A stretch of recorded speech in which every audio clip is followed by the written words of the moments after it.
seminario va a ser en la mañana, creo que cae el domingo 18, están invitados, pueden venir ahí, terminamos después con un almuerzo. El objetivo de nosotros, el ministerio, es hacer biblista a todos los hermanos, apegarnos bastante a la Biblia, nos trabajamos bastante en lo que es la interpretación bíblica. Una palabra en el griego puede tener 30 hasta 40 significados, y es importante entonces que nosotros interpretemos en base al contexto que encontramos, ¿ya? Por ejemplo, en la doctrina de la gracia, no todos, aunque muchos dicen que creen en la gracia, no todos realmente están convencidos. Aún hay algunos que dan clase de la doctrina de la gracia, pero no han podido reconciliar algunos textos que aparentemente contradicen la salvación por gracia. Por ejemplo, la salvación, dice Efesios 2, 8, 9, ustedes la deben de conocer, ¿no?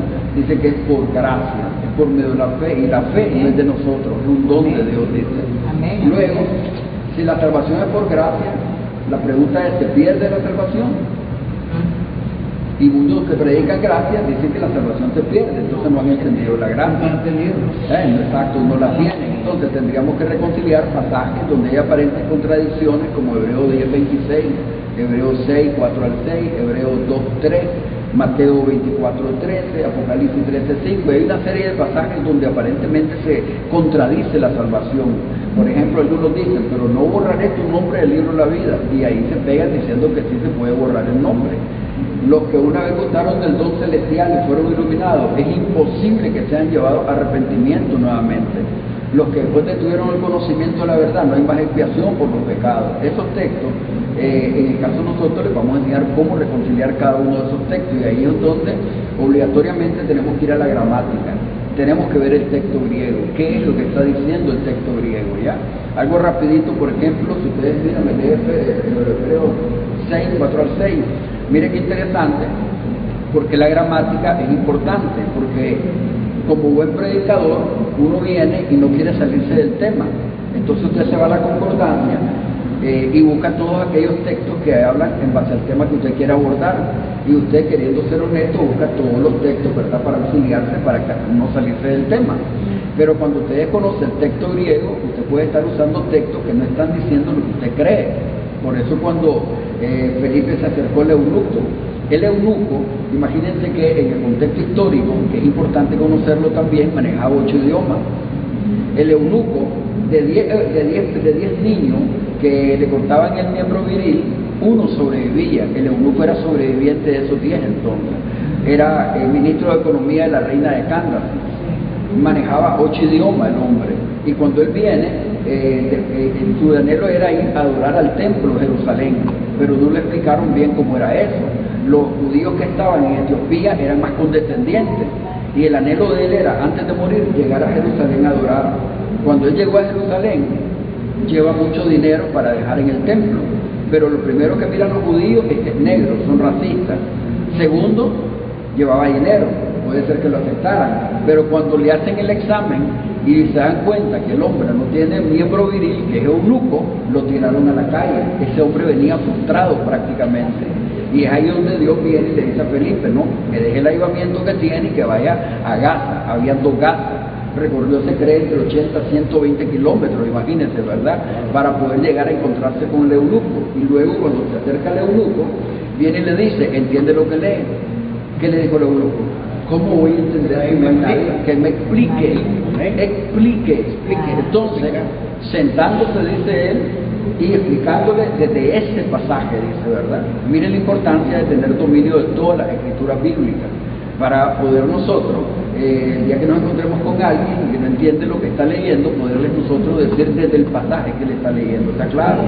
Por eso que dice en el caso de Timoteo 2:15, la segunda carta, mira que te encuentren como un obrero digno, aprobado, que sabe trazar bien la palabra de Dios. Otra traducción diría que sabe explicar bien, otra diría que sabe manejar bien, otra diría que sabe interpretar bien y trazarla en línea recta, sin desviarse ni a derecha ni a izquierda. Como predicadores estamos obligados a tener precisión a la hora de predicar. No podemos darnos el lujo de errar el blanco, ¿estamos claros? Miren bien, es importante eso. El trabajo de maestro es grave, pastor es grave, porque Santiago lo dice, no hagáis maestros muchos vosotros, porque mayor condenación van a recibir. Y entonces lo que yo le enseño a la gente, o voy a ayudarle a su salud espiritual, o lo voy a destruir. Y el lugar donde voy yo, van a ir ellos también, ¿está claro? Entonces, la importancia del estudio bíblico. Es por eso que también, otro punto que les quiero decir, que para el estudio bíblico, vamos a entrar después del pasaje, no debemos nosotros de ver el instituto bíblico como algo secular, porque ese es uno de los errores que se comete, está claro. Los institutos bíblicos existen por causa de los hombres que Dios ha llamado, no los hombres por causa del instituto bíblico, estamos claros en eso. Entonces, una vez que nosotros decidimos estudiar la Escritura, algo que hemos de tener en mente es Juan 5:17, que dice: si alguno piensa hacer la voluntad de Dios, sabrá si mi doctrina es mía o proviene de los hombres, ¿está claro? Entonces, uno debe estar claro cuál es la motivación, qué es lo que me mueve a estudiar en un instituto bíblico. El cartón, quiero un título, ponerlo de adorno en la pared. Todos caemos en esa trampa. Yo en un momento, cuando comencé hace años, pues me caí en la trampa y manejaba yo pues, en la pared y le puse el mural del ego, donde había un montón de cartones, pero cuando después vas profundizando, te das cuenta que eso no sirve para nada, ¿estamos claros?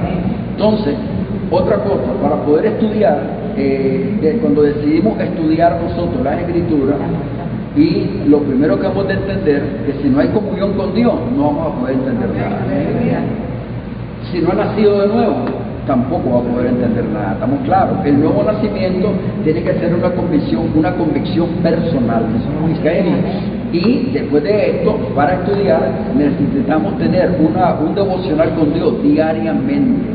El problema es que nosotros somos rateros, solo cuando por rato lo hacemos o cuando nos acordamos. Y ese es uno de los errores. A veces venimos a un estudio y queremos racionalizar todo. ¿Ya me entiendes? Queremos opinar, queremos decir cosas que no las manejamos, ¿no? Y nosotros debemos de tener esa comunión con Dios para poder entender su palabra. Ese es uno de los requisitos, ¿estamos claros? ¿Sí es, doctor? Entonces, es importante. Miren lo que dice Hebreos, por favor, 6, 4 al 6. Porque en el caso de los que fueron una vez iluminados, que probaron del don celestial y fueron hechos partícipes del Espíritu Santo, que gustaron la buena palabra de Dios y los poderes del siglo venidero, pero después cayeron, es imposible renovarlos otra vez para arrepentimiento, puesto que de nuevo crucifican para sí mismos al Hijo de Dios y lo exponen a la ignominia pública. Mire qué interesante, ese texto lo dan para decir que la salvación se pierde. El problema es que nadie puede perder lo que nunca ha obtenido. ¿Ya? Es importante entender eso. Porque Juan 17:12 dice: Padre, lo que me diste, ni uno se perdió, solo el hijo de perdición. Otra traducción dice que Judas siempre estuvo perdido. Pero en el caso de este pasaje, para poder yo decir que no está hablando de pérdida de salvación, yo debo conocer el texto. Por ejemplo, hay palabras que ahí me gustan y me interesan a mí, tratar de ver qué dice el griego. Está la palabra gustaron y está la palabra iluminaron. O sea que habían personas que gustaron del don celestial, fueron copartícipes de ciertos estudios, fueron copartícipes de gente que era de la iglesia primitiva, y ellos también, de hecho, se manifestaron dones del Espíritu a través de ellos. El que se manifiesten dones del Espíritu no es sinónimo de ser salvo, ¿estamos claros? Mire bien, ellos gustaron de las cosas venideras, pero recayeron. Entonces vamos a ver dos palabras en el griego. Una es fueron iluminados, y la palabra iluminado es fotisos. Fotisos. O sea que a nuestras reuniones, aún en el Instituto Bíblico, hay un montón de gente que puede llegar a estudiar, y pueden ser, si ustedes quieren, los más excelentes, los más aplicados, los que llevan los mejores puntos, pero no tener arte ni parte en esta salvación, ¿está claro? Entonces, ellos vienen y pueden ser bien receptivos, manejar la doctrina de la gracia, explicarla bien, entenderla, pero no tener arte ni parte en la salvación. Ese fue el caso de Judas, ese fue el caso de muchos que anduvieron con Pablo, como Emineo Alejandro, como Fileto también. ¿Ya? Entonces, la palabra iluminado es que solo recibieron nada más el chispazo intelectual, pero no hubo conversión, no hubo nuevo nacimiento, ¿está claro? Ahora dice gustaron, por favor me da la palabra gustaron. Miren qué interesante la palabra gustaron. La palabra es geuromai.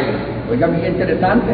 Esta palabra significa, esta misma palabra, la palabra se usa cuando Cristo está en la cruz. Y una vez que está en la cruz le pusieron el hisopo, ¿se acuerdan ustedes? La palabra aparece ahí también y significa que Cristo no tomó, ¿verdad?, el vinagre, sino que lo escupió. Esta persona tuvieron estudios bíblicos, pregaron con gente salva, escucharon muchos estudios escatológicos, doctrinales, gustaron de las cosas venideras, pero ¿qué hicieron después? Solo lo saborearon, lo escupieron, nunca lo tragaron, jamás fueron capaces de asimilarlo, nunca lo metabolizaron en su propia vida. Eso es evidencia de que nunca fueron salvos. ¿Estamos claros? ¿Se imaginan ustedes? Quiere decir que cuando tenemos gente estudiando la gracia, puede ser que algunos, hombre, por cuestión de no tener valentía, puede ser que no contradiga, a lo mejor todo dice sí, pero en el fondo no está creyendo la doctrina. ¿Está claro? Y esa persona, después, lamentablemente, después de haber tenido un conocimiento de la verdad intelectualmente, puede ser que ellos renieguen de la doctrina y luego hasta ataquen la doctrina y atacan a los que predican la doctrina. Ya esto se convertiría en apostasía. Eso sería apostasía, ¿estamos claros? Entonces, miren la importancia de conocer bien el texto griego. Para interpretar la Biblia es importante conocer el contexto histórico, cultural y gramatical, obligatoriamente, ¿estamos claros?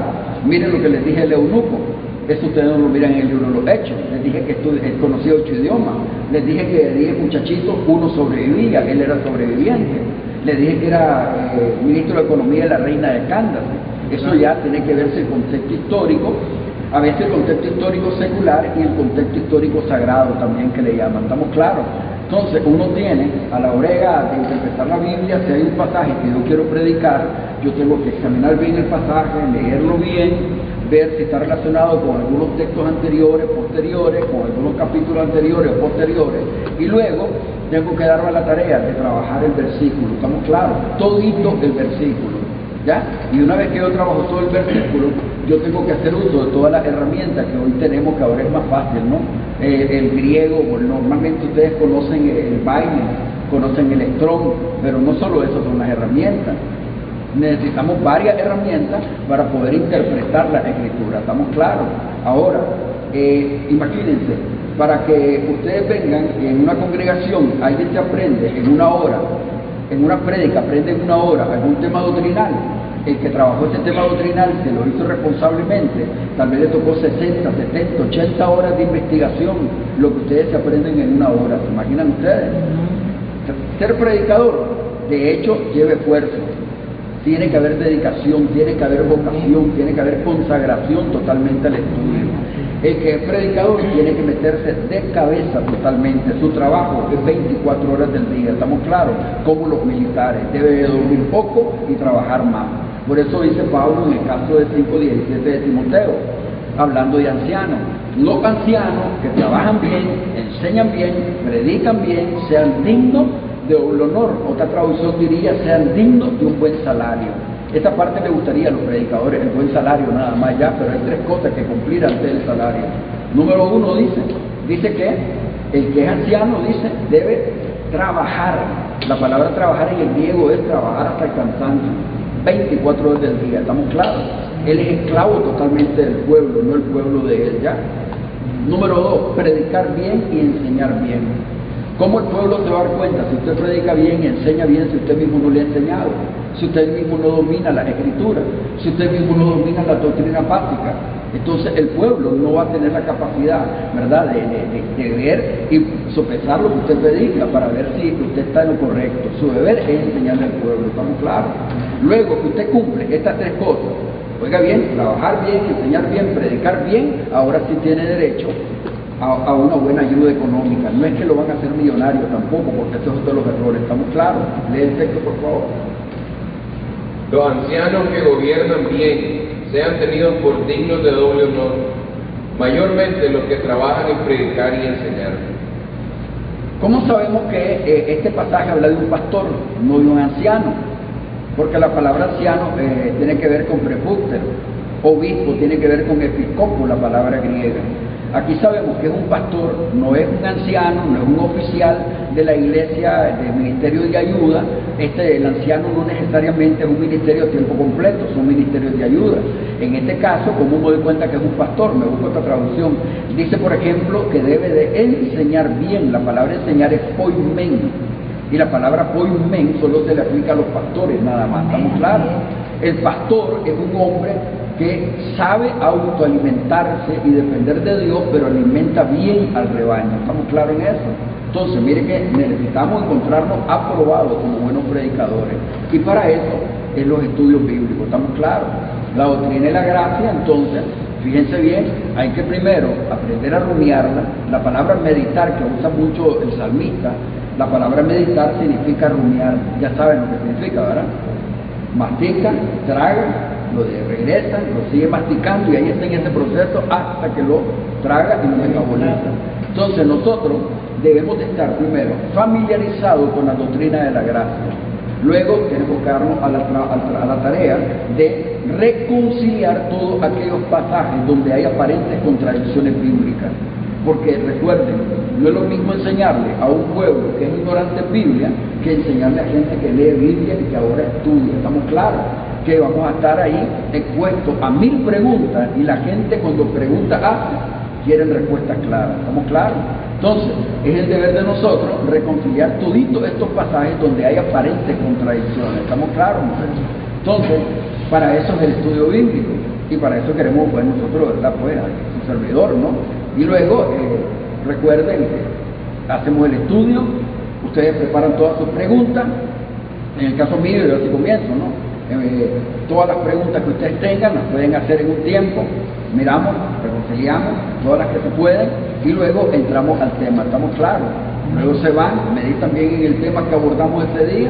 Cuando ustedes regresen me traen todas las preguntas en base al tema que abordamos. ¿Estamos claros en eso? Y cada respuesta ustedes la van a recibir bíblicamente, ¿ya? El texto griego, te lo repito, es importante. Una pregunta. La palabra fornicación, ¿qué les han dicho a ustedes que significa? ¿O qué es lo que ustedes entienden por fornicación? Sin pena. ¿Vale? Estamos aprendiendo. Bueno, es de virtud al adulterio, pero fornicar es tener otro compromiso. Teniendo un compromiso con su matrimonio, tener otro compromiso fuera del matrimonio. Ok, eso es lo que he escuchado. Otro, por favor, vamos. Por como habla la palabra también de fornicar con otros dioses, otro idolatría, pues prácticamente. Okay. Otro, uno más, sin miedo, muchachos, participen sin miedo, el plan para que aprendan. Obtener otra conversación, llamamos después de la otra pareja, supuestamente, eso también tengo entendido, tiene la santidad. Si queremos la santidad, pues no tenemos que hacer eso. Okay. Vamos a ver ahora qué es fornicación. Ahora, nosotros tenemos que ver la palabra fornicación, aparece varias veces en el Nuevo Testamento. Cuando yo quiero predicar de la fornicación, me voy a Mateo 19:9, me voy a Corintios 6, me voy a Efesios 5:3 y me voy a Hebreos 13:4 para no salirme del tema. Pero hay algo que desconozco si yo no manejo el griego, que la palabra fornicación del hebreo viene sanaf, luego en el griego se virtió como porneia. Porneia, esa palabra, como es más omniabarcante, entonces se utilizó esa palabra porneia. La palabra porneia significa, número 1, incesto, cuando los padres violan a los hijos. Número 2, matrimonios mixtos, cuando se casan entre familias. Número 3, masturbación. Número 4, no hay virgen en una mujer. Número 5, homosexualismo. Número 6, lesbianismo. ¿Ya? Fijaron que amplio, ¿verdad? El significado de palabra, sí. La palabra. Por eso dijo Cristo en Mateo 19:9 que había una salvedad para el divorcio. ¿Y cuál era? La fornicación. Entonces, la fornicación tiene que haber pruebas contundentes para que se pueda dar un divorcio. ¿Estamos claros? Ahora, en el caso de un hombre que está casado y que le es infiel a su mujer, eso no sería fornicación. Esta es la palabra adulterio para nosotros y viene la palabra griega mochido, que significa ser infiel. Pero esa palabra mochido tiene varios significados también. Dice, por ejemplo, en el capítulo 5 de Cristo, si un hombre mira a una mujer para codiciarla, ya adulteró con ella. Mochido quiere decir que Dios juzga la motivación antes de la acción. ¿Está claro? Con solo que usted ya pensó algo, para Dios es como que usted lo haya cometido, ¿ya? Ese es el primer paso de mochido. Número 2, lo que dijimos, ¿no? Ser infiel, un hombre que le es infiel a la esposa. Número 3, Lucas 16:18, el hombre que se divorcia de su mujer, oiga bien, para casarse con otra, anular el contrato matrimonial sin causa. Eso sería mochido, adulterio. 5, el que se casa con un divorciado, o sea, un divorciado, él incitó el divorcio, no tenía causa para divorciarse, él estaría en adulterio. ¿Estamos claros? Miren qué interesante la palabra. Entonces uno tiene que escarbar bien para saber qué es adulterio. ¿Cuándo puedes acusar a alguien de adulterio? Normalmente una pareja que viene juntados, no están casados, uno le dice, usted está en fornicación, le dice. Si esa persona conociera qué significa fornicación, se sentirían ofendidos, ¿no es así? Pero como ellos no saben, ellos dicen, sí, soy fornicario, ¿ya? Porque no saben el significado de esa palabra. Entonces, es deber de nosotros interpretar bien las escrituras. Y si ustedes escarpan bien, ustedes se van a dar cuenta realmente cuáles son las causas para un divorcio y un casamiento nuevamente. Porque hay algunos que vienen y piensan que no puede haber segundo casamiento, pero lo dicen sin base bíblica, sin conocer la Biblia. Y la realidad que sí hay un divorcio y puede haber un casamiento, ¿estamos claros? Entonces es importante escarbar la escritura, ¿no creen ustedes? ¿Verdad que sí? Entonces este es el trabajo que nosotros queremos hacer, ¿verdad?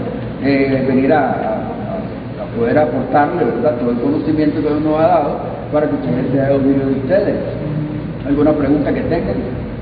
Aprovechen a Yerdy que está aquí. Digamos, el tema que va a dar el hermano Yerdy, va a traer el folleto, Material. material lo va a traer. Le vamos a traer en físico cada uno de los temas. Vamos a traer en físico. Una vez, ¿verdad?, que ellos organizan todo Sí, esto, que claro. ahorita se va a traer en físico el tema, puede ser que a lo mejor lo traigamos anticipadamente, ¿verdad?, para que tengamos las reuniones por encuentro, ¿verdad? Sí, claro. Y traen sus preguntas, ¿ya? Sí, se les va a pasar en físico. Y solo me quedó pendiente lo de la postribulación, que me quedó en el aire eso, pero bueno, ese es otro tema. Eso lo miramos en la semana 70. Sí. Ahí viene. En la semana 70 ahí viene ese paquete.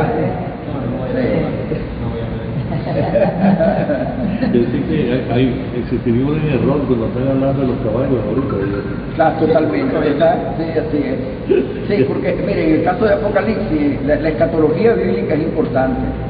Y ahí es donde están las corrientes, ¿no? Están los que se conocen como pretribulacionistas, posttribulacionistas, mitribulacionistas. Estos términos es importante conocerlos porque querramos o no pertenecemos a una de esas corrientes, ¿está claro? Ustedes son de los que creen que nos vamos antes, ¿verdad? La gran tribulación. Bueno, que creemos que, digamos, antes de la tribulación, Correcto. pero ahorita nosotros ya estamos, tal vez midimos la tribulación, pues, de lo que puede pasar. Estamos sintiendo parte. No, ahora No, miremos no. eso, no. Eso es importante. Eso es Estamos en importante. Entonces, mire bien, nosotros somos pretribulacionistas. Quiere decir que nos vamos antes de la gran tribulación. Hay muchos que han confundido Mateo 24 cuando dice estos son principios de dolores. Tampoco lo estamos pasando nosotros, estamos claros. Esos principios de dolores los vivieron primero la iglesia primitiva, que también ellos creían que ya la venida de Cristo era cerca y cerraron el blanco ya. En el caso de nosotros, como pretribulacionistas, nosotros no pasamos la gran tribulación. La gran tribulación comienza en Apocalipsis 6 con el primer jinete, que es el anticristo, que muchos lo confunden diciendo que es Cristo. Otros dicen que es el evangelio eterno, es un error. Este jinete es el anticristo, ¿estamos claros? Ahora, comienza la gran tribulación en el capítulo 6, ya saben ustedes, los 7 sellos, 7 copas, 7 trompetas, 7 truenos, hasta llegar al capítulo 19, verso 11, otro jinete que viene con un nombre, ¿verdad? El verbo de Dios, este es Jesucristo. En el 19 viene a ponerle punto final a la última semana de Daniel, ¿estamos claros? Entonces, la gran tribulación comienza en el 6 y termina en el 19. No ha entrado en acción ni uno de esos capítulos todavía, mientras la iglesia esté sobre la tierra, ¿estamos claros? ¿Ya? Una pregunta, no sé si va afuera o está dentro. Hágala. Digamos, en la actualidad, en este siglo, ya como ha habido mucho anticristo, ya en este siglo estará ya el anticristo en el pueblo de Israel, que es el que están anunciando, tiene que ver algo con la profecía del Señor. Claro que sí, porque fíjese bien que cuando se hablaba antes de la venida de Cristo, y de hecho no estaba todavía Israel, ¿verdad?, como nación, imagínense, se hablaba de la venida de Cristo, todo el mundo la creía. Pero cuando Israel, el 29 de septiembre de 1947, las Naciones Unidas da la orden, ¿verdad?, para que ellos se establezcan como nación, en 1948 ellos celebran su primer aniversario. Entonces, desde ahí, desde ese momento, la mayor parte de escatólogos comenzaron a enfocarse entonces en Israel, ¿estamos claros? Y desde que se enfocaron en Israel comenzaron a ver todos los eventos. Isaías 66:8 dice, ¿Quién ha visto semejante cosa? Parirá la tierra una nación en un solo día, por cuanto Sión estuvo de parto, tuvo una nación. Esto sucedió en 1947, ¿estamos claros?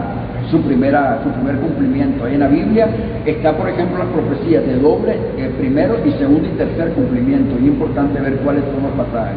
En el caso de Isaías tiene que ver con ese primer cumplimiento que vemos la fundación del Estado de Israel, ¿está claro? Ahora, desde ese momento la gente comienza la cuenta regresiva de los escatólogos. Israel, desde este momento podemos decir que la venida de Cristo es inminente. Pero cuando hablamos de venida de Cristo, es importante entender que hay tres venidas que muchos niegan. Hay muchos que creen solo en dos, no creen en la otra, en la tercera, que le llaman rapto secreto, ¿no? La primera venida de Cristo, Isaías 53, vino como siervo sufriendo. La segunda venida de Cristo, Isaías 63, 1 al 6, viene como un león, viene a hacer carnicería. Entre la primera venida, Isaías 53, con Isaías 63, que es la segunda, es donde se da lo que se conoce como el arrebatamiento secreto. Dice Pablo, y le voy a decir un misterio, es un misterio que no fue revelado en el Antiguo Testamento, ¿está claro? Y para todos aquellos que niegan el arrebatamiento secreto, es un misterio. Entonces no se irían porque no son pretribulacionistas, ¿está claro? Esa venida se da en 1 Tesalonicenses 4, 16, 17, se lee desde el 13. Pero en el 16, 17 dice que Cristo mismo, con voz de mando, con trompeta de Dios, descenderá del cielo. Él no viene a descender a la tierra, el mundo no lo mira, Él queda ahí afuera de la atmósfera y se levantan los muertos en Cristo, los que estemos vivos, y nos encontramos con Cristo fuera de la atmósfera. Esto es lo que se conoce como arrebatamiento secreto, no todo ojo lo mira. Cuando dice la Biblia en 1.11 de Hechos, en 1.7 de Apocalipsis, que todo ojo le mirará, eso es cuando Él viene por segunda vez con nosotros, ¿está claro? Una cosa es la venida de Cristo por su santo y la venida de Cristo con su santo. Y hay base bíblica para probarla, que los pretribulacionistas es la más acertada, ¿estamos claros? Están los mitribulacionistas que creen que se van a la mitad de la gran tribulación. Lamentablemente, ellos dicen en Corintios 15, versos 51-52, la final trompeta. La final trompeta la asocian con una de las trompetas de Apocalipsis. Ese es un error, no está hablando de eso la Escritura, está claro. Entonces algunos creen que se van a la final de la trompeta séptima. Ese es un error, se quedan en la gran tribulación. Están los post-tribulacionistas que creen que se van después de la última semana de Daniel. Ese es otro error que se comete, ¿está claro? Y hay bases bíblicas para poderlo probar. Ustedes van a ver el día de las 70 semanas de Daniel, me imagino que van a surgir preguntas y las vamos a poder responder, ¿verdad? Bíblicamente cada una de ellas. Entonces, no hay ningún caballo en acción, doctora. Solo el que está exponiendo. Solo el que está interpretando mal, nada más. Es posible que el anticristo esté, miren, en el caso de Israel, una generación en los tiempos de Gigi se decía que era 40 años. Y el rol blanco varias veces, ¿no? En el caso decía que Cristo venía en 1988. Ahorita, es desde ahorita. Ah, sí. Pero ¿qué pasa? Una generación se compone, Salmo 90, 10, de 70 a 80 años. Entonces Israel, una de las cosas, ¿verdad?, que hizo Alto Signo, sacó que en el 2028 venía y después se retractó el hombre, ¿verdad?, porque le movieron el piso. Pero lo que no podemos decir nosotros es el día ni la hora. Pero sí hemos de saber cuáles son los síntomas y sabemos que estamos próximos y estamos viviendo momentos de pre-arrebatamiento. Pero no podemos decir el día ni la hora, ¿está claro? Nosotros tenemos un error en el calendario de 5 días, 5 horas, 46 segundos. Entonces nosotros tenemos que ver que Dios rige sus eventos proféticos conforme el calendario bíblico. Y hay dos argumentos bíblicos para probar que el calendario es de 360 días. ¿Estamos claros? ¿Ya? Entonces, nosotros vivimos tiempo de pre-arrebatamiento. No podemos decir el día ni la hora, pero podemos decir que pronto nos vamos. Somos la última generación. ¿Ya? Y en eso, hermano, de que están sacando, bueno, yo sé que Facebook hace lo que quiere hacer, pero están sacando los animales que están dando vueltas y todo, y ya están hablando del reloj profético de Israel. Sí, es que es lo mismo. Usted sabe, por ejemplo, en el caso de eso dicen los biólogos, ¿verdad?, que estudian los animales, de que ese fenómeno no se había visto. Sí. Por ejemplo, salió en una noticia de acá, normalmente el perro daba varias vueltas para despegar, pero no, el perro tenía casi una hora y estaba dando vueltas en la casa, y no solo él, en diferentes lugares. Sí. Y entonces, de hecho, solo se imaginan ustedes en el tiempo de la gente prediluviana, nunca hubo trueno, relámpago, nunca hubo nube, nunca se puso negro, porque no llovía en ese tiempo. Pero cuando comenzaron a darse todas esas manifestaciones, todos los hombres de ciencia han de haber explicado a su manera las cosas como lo están haciendo ahorita. Entonces, el arrebatamiento es inminente, pronto nos vamos. Mira, Mario, los animales son más sensibles que el ser humano. Claro, claro.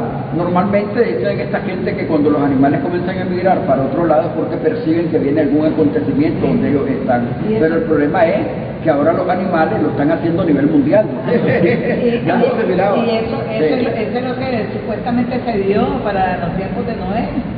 Exactamente. Pues sí, Ya por ahí lo vieron. para ese tiempo Dios llamó a todo y los animales son normales y el hombre no. Ya la gente está sacando eso, pues que esos mismos eventos, también sucedieron muchos eventos más para el diluvio. Correcto. Entonces, sí, pronto nos vamos, somos la última generación. Ya tenemos que estar bastante... En escatología bíblica, miren, nosotros podemos abordar en escatología bíblica aquello que se nos permite, ¿estamos claros? Así es. Ahora, el problema es de que se nos ha dado Mateo 24 como señales para la iglesia. Mateo 24 no es señales para la iglesia, eso lo yo voy a probar en el día de las 70 semanas y lo voy a probar bíblicamente. Mateo 24 habla de la gran tribulación. Y la iglesia no pasa la gran tribulación. Yo le voy a dar 8 razones por las cuales Mateo 24 no es para la iglesia, ¿está claro? El Armagedón es parte que tiene que pasar, tiene que pasar.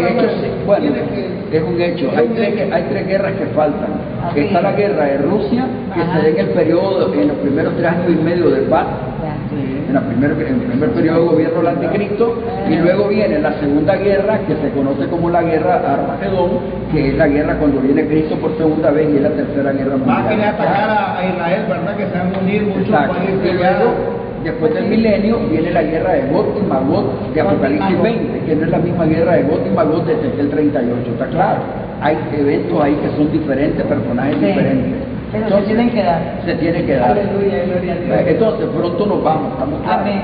Miren, somos la última generación que vamos a experimentar el arrebatamiento. Entonces, nosotros podemos ver aquellas cosas que nos permite la profecía bíblica sin fijar fecha, estamos claros, ¿verdad? Entonces, vamos a ver, tenemos un error nosotros en nuestro calendario de 5 años, ¿ya? 4 años que cometió el error Dionisio, un monje, ¿verdad? Cuando comenzaron a vertir el calendario del gregoriano, del juliano al gregoriano. Entonces se perdieron 4 años. Puso la 4 años después de la muerte de Herodes cometiendo ese error. No deberíamos de estar en el 2022, deberíamos estar en el 2026. Esto lo pueden encontrar en la historia secular también, ¿está claro? En Atonson, busquen calendario, de ahí se lo explica también. Luego tenemos un año que se pierde entre AC y DC, antes de Cristo y después de Cristo, que en 1999, si ustedes recuerdan, estaban celebrando en muchos países europeos y en Estados Unidos de Norteamérica, estaban celebrando los cierres de los 2000 años, la apertura del nuevo milenio. Y todo el mundo decía, pero ¿por qué si no estamos en el 2000? Estaban rescatando el año de AC y DC, estamos claros.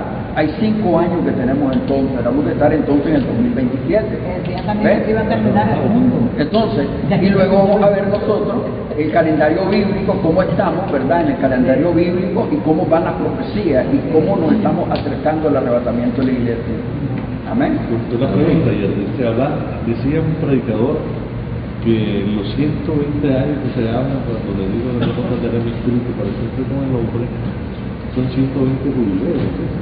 Es correcto, sí. En el caso sí son jubileos, porque en el caso del hombre, la tierra no es tan vieja como parece, la tierra tiene 14.000 años. Lo que pasa es que el carbono 14 se confunde, ¿no? Porque miremos, por ejemplo, 6 días de creación, tenemos 6.000 años, un séptimo que Dios reposa, Adán fue parte de ese reposo, tenemos 7.000. Después de la caída, entonces Dios deja en mano del hombre, ¿verdad? Prácticamente 6.000 años, ¿no? Para todo su programa que Dios ha venido desarrollando. Entonces, y luego cuando Cristo viene, establece su reino de 1000 años, se dan 14.000 años. Entonces, ¿qué pasa? Cuando Cristo viene y muere Jesucristo, es importante entender los evangelios, ¿no? Dice que, Juan lo dice, que era un día de gran solemnidad, lo ponen entre paréntesis en las 60. Quiere decir que Cristo no muere un día viernes, como nos ha dicho la Iglesia Católica y lo sigue creyendo los pastores evangélicos. Cristo no muere un día viernes.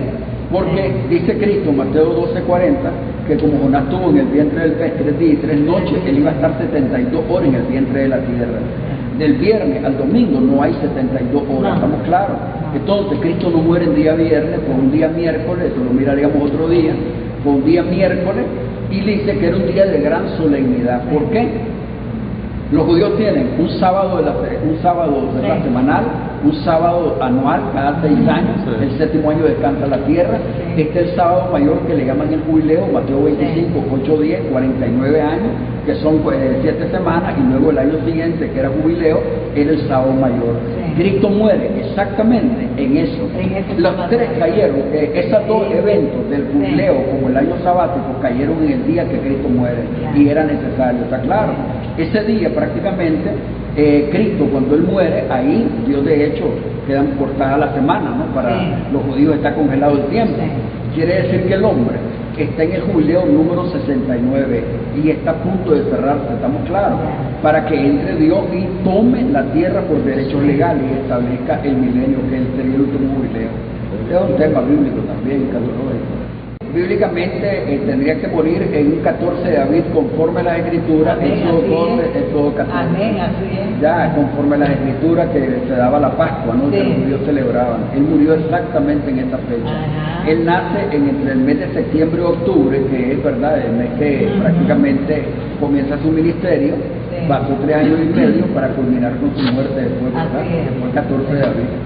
Así Sí, es. ese tema lo vamos a ver también. O lo dejamos ahí, ese No, calendario bueno. judío, bíblico. Bueno, miremos, en el caso, primero Dios lleva todos sus eventos proféticos en base a su calendario. ¿Ve? En el caso de las 70 semanas, si ustedes vienen, ustedes van a darse cuenta ese día cómo encaja las 70 semanas, y podríamos nosotros ver el error que han cometido muchos escatólogos de tomar el calendario, ¿verdad?, gregoriano para tratar de probar las 70 semanas. Es un día errado el blanco, ¿no? Un error. Y hay que ver el calendario bíblico, y es donde Dios elige todos sus eventos proféticos, ¿ya? Entonces la iglesia no tiene que ver nada con calendario pagano, ¿ya? Y tampoco hay que caer tampoco en el judaísmo, ¿me entiendes? Porque ese es otro problema que está en el fanatismo. Y erramos exactamente.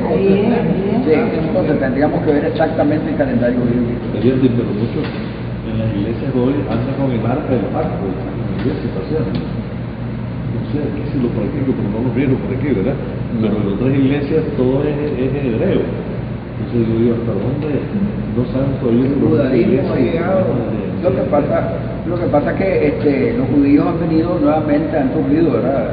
Con pocos otros judíos por todas partes, y andan judaizando a la iglesia. Lamentablemente, que desde el momento que usted comienza a hacer prácticas que pertenecen a Israel, es un patrimonio judío.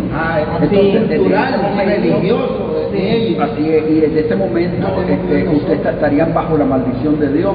Ahí. Porque si usted toma algo, bien, cuando hay seminarios donde vienen judíos, yo por lo menos ni me interesa llegar. ¿Por qué? Porque dice Pablo en Romanos capítulo 11, que los judíos son enemigos de Dios por causa del Así evangelio. es. Número 2, dice Pablo en Romanos 11, que Dios está de espalda a los judíos. Sí. Número 3, dice Pablo en 2 Corintios 3, que cada que un judío se acerca al Antiguo Testamento tienen un velo puesto. Así Ellos no es. son autoridad para interpretar Así los es. libros. a Cristo. Dice Pablo en Romanos siempre 11, de que un judío se convierte a Cristo, es como que alguien resucita entre los Así muertos. es. Eso no Amén. se va a dar, está Amén. claro. Amén. Entonces los judíos no son autoridad para interpretar los Amén. libros. Dios no está usando ningún judío actualmente. Amén, amén. Se le dio la oportunidad desde el 33 hasta el 70. Una vez que Dios manda a los romanos que destruyen Jerusalén, Dios desechó a los judíos temporalmente, ¿está claro? Están cegados en la actualidad, Dios Así es. tiene un velo de ellos ahorita, hasta que Dios le quite ese velo. Bajo la A tamaña. menos que se hayan arrepentido. Hasta que tenga Cristo. Ahí es. Así es. Entonces es importante no andar tomando nada que le pertenece a los judíos. Así es. Gálatas 3:10, doctor. Ah, bien, véanlo, doctor, bajo maldición. Gálatas 3:10. Sin embargo, los que dependen de la ley para hacerse justos ante Dios están bajo la maldición de Dios. Porque la Escritura dice, maldito es todo el que no cumple ni obedece cada uno de los mandamientos que están Amén, escritos en el libro de la ley de Dios. Si usted retoma, miren, escuchen esto. Ley y gracia no la podemos mezclar. ¿Sabe que la verdad te hace libre? ¿Estamos claros? Pero la verdad también incomoda. La verdad te pone una disyuntiva y la verdad te trae enemigos. ¿Ok? Así es. Pero fíjense bien, el diezmo es parte de la ley. ¿Qué les parece? Ajá. Porque querés predicar que los que predican gracia atacan bastante la ley y te dicen que es gracia, pero siguen pidiendo diezmo. Entonces están bajo maldición. Y cuando quieren sacarle el diezmo a la gente, manipulan los textos a su gusto y antojo, aunque dicen que predican gracia, pero como ellos parasitan del diezmo, ¿me entiendes? Están bajo maldición. el diezmo es parte de la ley. No puedes tomar absolutamente nada de la ley. Pablo enseña dos formas de dar. Hay compromisos económicos, pero Pablo enseña dos formas. ¿Estamos claros? ¿Ya? Entonces, ese es el problema, que a los que les gusta gracia, este punto les gusta irlo arrastrando. No lo quieren votar. No hay que operar que ofrende mejor. Bueno, en el caso de Pablo, ¿cómo subsiste? Ok, primero, dice Pablo en Timoteo 5, lo leímos, ¿verdad? 5:17. El anciano, búsqueme una traducción que dice un buen salario, doctorado. Dice así: el anciano que predica bien, trabaja bien, predica bien, enseña bien, sea digno de un buen salario. ¿Estamos claros? Tiempo completo, sí estamos hablando. Totalmente. Entonces, es deber, tiene que haber la ley de la reciprocidad. O sea, si yo siembro lo espiritual, es justo que coseche lo material, ¿está claro? Entonces, pero hay que entender el predicador que Dios suple necesidades, no ambiciones. Amén. Cuando el predicador comienza a traer proyectos, Dios me dijo, de ahí yo no lo voy a creer nunca, ¿me entiendes? Y tiene tantos proyectos ahí que no tienen que ver nada con doctrina, que estamos ocupados en otros quehaceres y no en la Biblia, ¿estamos claros en eso? Dios suple necesidades, no ambiciones. Entonces, dice Pablo, después, ¿lo halló, doctor? Dos formas de dar en Pablo. Primero, 2 Corintios 9, todo el capítulo, también Corintios 8, habla de la ofrenda a los santos. Esta es una ofrenda que se recoge, pero no es para el predicador. Esta ofrenda, dice Pablo, número 1, cada quien dé conforme propuso en su corazón. 2, no por necesidad. 3, no por obligación. 4, Dios ama al dador alegre. De hecho, es deber de la congregación, en cada lugar que hay congregación, recoger esta ofrenda como un fondo para auxiliar a los santos que tengan necesidad. ¿Estamos claros? El pastor no puede echar mano de eso, ¿ya? No es de él. Entonces, y luego la otra forma que enseña, y de hecho, recuerden que esto de la ofrenda no es opcional, es deber de cada uno de nosotros, según hayamos prosperado. La segunda forma de dar que presenta Pablo, dice él después: si un hombre, Timoteo, trabaja bien, enseña bien, predica bien, sea digno de un buen salario. ¿Me lo lee, por favor, doctor? Los líderes de la iglesia que hacen bien su trabajo merecen que se les pague el doble. Eso le gusta a la Especialmente los que gente. anuncian y enseñan la buena noticia. Oiga bien, el doble. O sea, el peor enemigo de un ejército es el hambre. El deber de la congregación tampoco es mantener como rey al hombre, pero sí suplir sus necesidades, ¿está claro? Una de las cosas importantes es que si usted trabaja bien, usted enseña bien, usted predica bien, usted no tiene necesidad nunca ni abordar este tema, porque Dios usa medios, personas y circunstancias para Amén, así es. Aquí Jaime tiene años de conocerme y le puede decir, ¿verdad? Yo nunca me he visto en apuro. Entonces, ¿qué pasa? Dios bendice a tiempo, ¿estamos claros? Pero todo se aprende, es un proceso, ¿ok? Entonces, ¿qué es lo que debe hacer? Usted se va a dar cuenta que realmente Dios sí es fiel, porque Él mismo lo dijo en Malaquías. ¿Quién de ustedes trabaja aquí en mi templo o abre la puerta y no le pago? O sea, digo que es fiel. Y paga bien. Sí, quiere decir que si estamos pasando escasez es porque somos infieles. Y eso lo quería hacer las congregaciones, no darle nada a los pastores, y les puesto que dejan el business y se van. Entonces, si Dios quiere, están invitados para el día a día, oyeron, cada sábado, ¿verdad, mano? Sí. Aquí trabajamos en conjunto. Ah, bueno, claro.